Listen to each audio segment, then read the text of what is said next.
Muy bien, buenas tardes. Vamos a platicar de la respuesta a volumen, cómo hacer una respuesta a volumen guiada por ultrasonido en los pacientes con COVID-19. Vamos a definir primero qué es predecir respuesta a volumen o la predicción de respuesta a volumen. Pues no es otra cosa más que saber qué va a pasar con el paciente cuando le ponemos líquidos. Para esto tenemos que saber que la única función que tienen los líquidos en un paciente cuando lo estamos reanimando es que ese líquido se ha transformado en volumen sistólico. La ganancia del 10 al 15% del volumen sistólico nos habla de una respuesta favorable a la administración de volumen. Si la intención, si no se persigue o no se busca esa ganancia de volumen sistólico, no tiene caso que le pongamos volumen a nuestros pacientes. Entonces, yo puedo tener dos pacientes, uno en el punto A y otro en el punto B. El paciente en el punto A es un paciente que responde a volumen. Yo le pongo volumen al paciente y tiene una ganancia de volumen sistólico amplia, grande, más del 10 al 15%. Sin embargo, si mi paciente está en el punto B y yo le pongo volumen, la ganancia de volumen sistólico es muy poca, pero la ganancia de agua extravascular pulmonar, ese líquido que yo administro y que no me lo está transformando en volumen sistólico, ¿dónde se queda? Pues se queda en los pulmones, se queda en la circulación pulmonar y aumenta el líquido a nivel pulmonar. Ahora, en los pacientes con COVID-19 tenemos ya per se hipoxemia, tenemos aumento de la permeabilidad capilar, tenemos líquido, tenemos, y aparte, yo le pongo volumen y le pongo volumen a estos pacientes, pues pudiera empeorar la situación clínica de los pacientes. Hay dos condiciones donde todos hemos utilizado los líquidos. Una es la hipotensión y otro es la acidosis. Ojo, siempre que nosotros tengamos hipotensión o acidosis metabólica, tenemos que hacer una pregunta. ¿Mi paciente se beneficia o no se beneficia de volumen? Eso es tratar de predecir la respuesta a la administración de volumen. Ahora, ¿qué nos dice la evidencia? Pues la evidencia nos dice en este metaanálisis que el guiar una reanimación en base a respuesta a volumen no disminuye la mortalidad. Y efectivamente, ¿por qué? Porque no es una terapia que esté enfocada a resolver la causa. Sin embargo, sí podemos observar que disminuyen las complicaciones, disminuye la mortalidad, disminuye la morbilidad, disminuye el líquido a nivel pulmonar, el usar una estrategia restrictiva de líquidos, que es uno de los beneficios que hemos observado en estos pacientes con COVID-19, que el tener una restricción de líquidos, el paciente se beneficia. ¿Qué pasa en los pacientes con COVID-19? Pues cuando insonamos pulmón, podemos observar que tiene abundantes líneas B. Tenemos muchas líneas B, que esto nos habla de que el paciente tiene una ganancia de edema, que tiene una ganancia de líquido, que tiene aumento de su agua extravascular pulmonar y que le está ocasionando también datos de hipoxemia. Ahora, debe de cumplir 4 requisitos muy importantes la evaluación o las pruebas de evaluación de respuesta a volumen.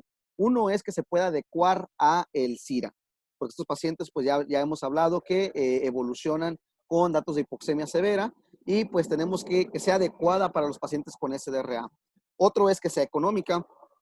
Otro es que pueda ser interpretada por cualquier médico. Actualmente sabemos que hay muchos médicos no de áreas críticas que están atendiendo pacientes COVID y bueno, que esa interpretación la pueda realizar cualquier médico. Y por supuesto que no favorezca la infección al personal de salud. En este artículo de la evaluación de respuesta a volumen, específicamente en el COVID-19, aquí nos hablan de la respuesta a volumen medida por ultrasonido. Pues bueno, todavía nos falta mucha información, carecemos de mucha información. Cada vez se está realizando más estudios para validarlo.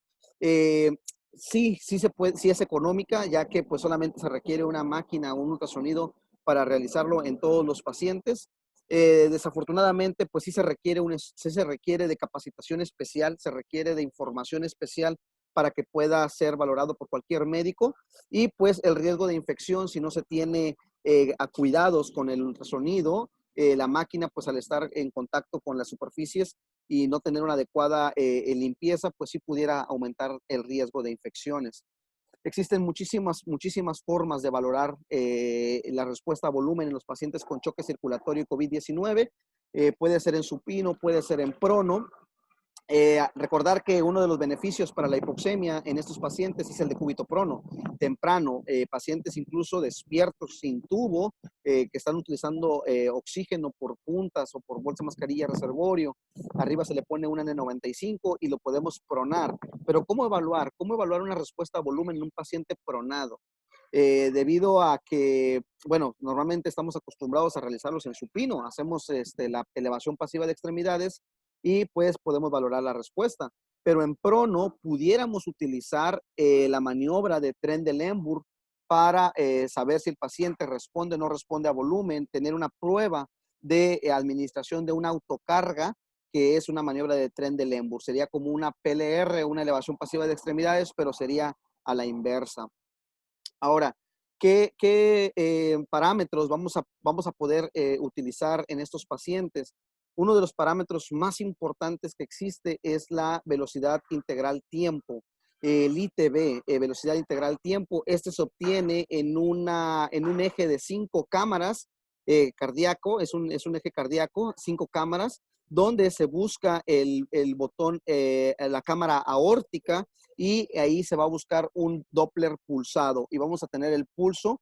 Estamos midiendo el flujo que estás eyectando por la válvula aórtica y pues nos da esta integral velocidad-tiempo, este flujo y la variabilidad, los cambios en el pico de ITB nos va a hablar de una capacidad de respuesta a volumen. Es decir, mi paciente está en decúbito supino, yo insono a nivel cardíaco y 5 cámaras, pulso y voy a observar el ITB. Cuando yo hago una elevación pasiva de extremidades, levanto las piernas del paciente, este ITB tiende a elevarse, incrementa el flujo al tener un retorno venoso aumentado, mejora el flujo y estos cambios, aquí los podemos observar, estos cambios, esta ganancia, este delta de ganancia de volumen sistólico de integral velocidad-tiempo nos habla de una capacidad de respuesta a volumen.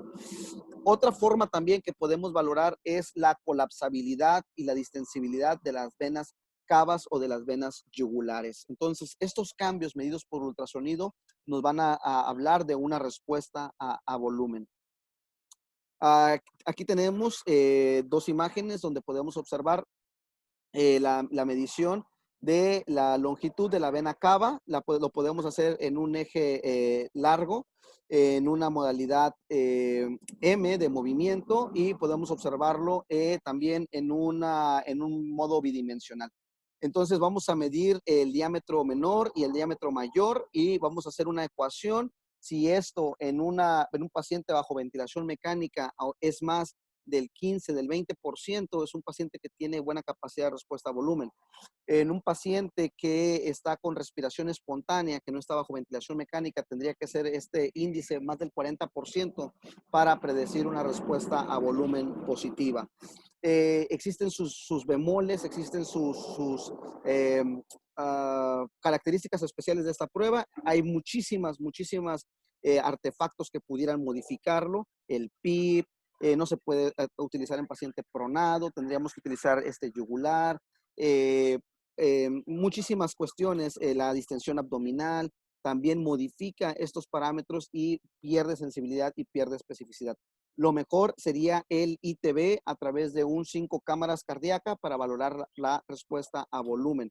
Ahora, les quiero presentar este estudio donde se subroga el ITB que se obtiene a través del eje cardíaco y ese se obtiene a través de la medición de el pico sistólico carotidio, la variabilidad, los cambios del pico sistólico carotidio, también con un Doppler pulsado, los cambios con una maniobra de elevación pasiva de extremidades o en tren de Lemburg, se hace la posición de tren de Lemburg y vemos la variabilidad del pico sistólico y esto nos habla de que tiene un punto de corte de más de 14%, una sensibilidad del 86%, con una especificidad también del 86%, muy superior a otras mediciones donde podemos valorar si el paciente responde o no responde a volumen, midiendo simplemente la carótida. Se pulsa la carótida y se observan los cambios de variabilidad, de variación. Puede ser a simple vista o puede ser ya medido con el caliper o los sistemas de medición del ultrasonido. Aquí podemos observar que efectivamente la maniobra de Trendelenburg es una maniobra que nos permite hacer cambios en el gasto cardíaco. Podemos aumentar el volumen sistólico al hacer la maniobra de Trendelenburg. Recordar que esos pacientes con COVID-19 se benefician de esta posición prono, y el acceso pues sería a través de el cuello para valorar el pico sistólico flujo y la variabilidad del pico sistólico flujo en la carótida. Esto es una herramienta que estamos utilizando nosotros para ver la variabilidad de respuesta a volumen en los pacientes con COVID-19 cuando se encuentran en decúbito prono. Algunas consideraciones que quiero compartir contigo. Recuerda siempre el equipo de protección personal. No existe una urgencia ante una contingencia. El vasopresor primero en la reanimación de los pacientes, vasopresor primero y de manera temprana. Evaluar siempre que tú decidas administrar volumen, evalúa siempre, haz una prueba de evaluación. Si tu paciente está en decúbito supino, pues hazle maniobra de elevación pasiva de extremidades. Si el paciente está en decúbito prono, pues podemos hacer Trendelenburg. Y como no podemos accesar en prono a un eje de 5 cámaras, pues podríamos subrogar el pico sistólico flujo, la variabilidad del pico sistólico flujo, más del 14%. La ganancia, pues nos habla de una buena respuesta a volumen, y ya desearía yo administrar volumen, o ya le colocaría volumen. Evita aumentar a toda costa el ELWI. El paciente en COVID-19 no se beneficia de volumen. Los líquidos lastiman, aumenta la hipoxemia, el paciente se complica, aumenta la falla orgánica.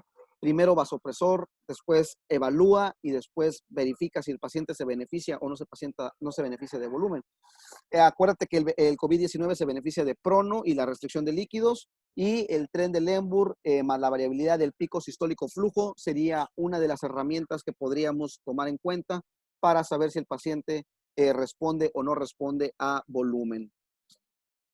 Si alguien tiene alguna duda, alguna pregunta, pudiéramos compartirlo en este momento. Les mando un cordial saludo.